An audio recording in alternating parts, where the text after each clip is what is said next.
Setiap hari, kita tidak lepas dengan yang namanya media sosial. Mulai dari hiburan, informasi, sampai peluang bisnis online pun bisa kita dapatkan melalui media sosial. Kira-kira gimana ya pandangan dunia mengenai netizen Indonesia di media sosial? Lalu, sudahkah kita bijak dalam menggunakan media sosial selama ini? Meskipun Indonesia dikenal oleh dunia dengan keramah tamahan masyarakatnya, tapi kalau udah membahas netizen Indonesia, lain lagi ceritanya. Tahun 2021 lalu, Microsoft meluncurkan Digital Civility Index atau DCI, yaitu survei yang menunjukkan tingkat kesopanan negara-negara di dunia saat menggunakan media sosial. Mulai dari berita hoax, penipuan online, ujaran kebencian, sampai rasisme dan diskriminasi menjadi indikator dalam survei tersebut.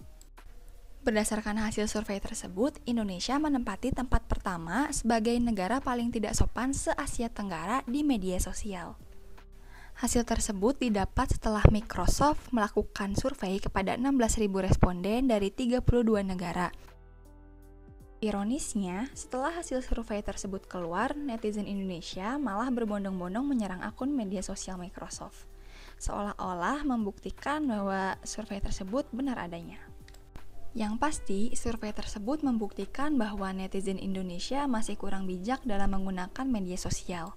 Penggunaan media sosial yang kurang bijak ini bisa disebabkan oleh beberapa faktor. Salah satunya adalah lemahnya etika dan moral yang dimiliki oleh netizen Indonesia. Oleh karena itu, penting untuk kita membekali diri sejak dini dengan pendidikan etika dan moral, agar kita dapat dengan bijak dalam bermedia sosial. Lalu, sebenarnya apa sih etika dan moral itu? Kok bisa etika dan moral mencegah kita melakukan hal-hal buruk di media sosial? Menurut KBBI, etika adalah ilmu tentang apa yang baik dan yang buruk. Dengan etika, kita akan memiliki pemikiran dan penilaian pribadi tentang suatu hal yang baik dan benar. Sedangkan moral adalah nilai yang dianut, bersumber dari budaya, adat istiadat, dan agama mengenai norma-norma baik dan buruk yang dipahami oleh masyarakat. Pendidikan etika dan moral biasanya diperoleh seseorang sejak kecil dari orang tua dan lingkungan sekitarnya.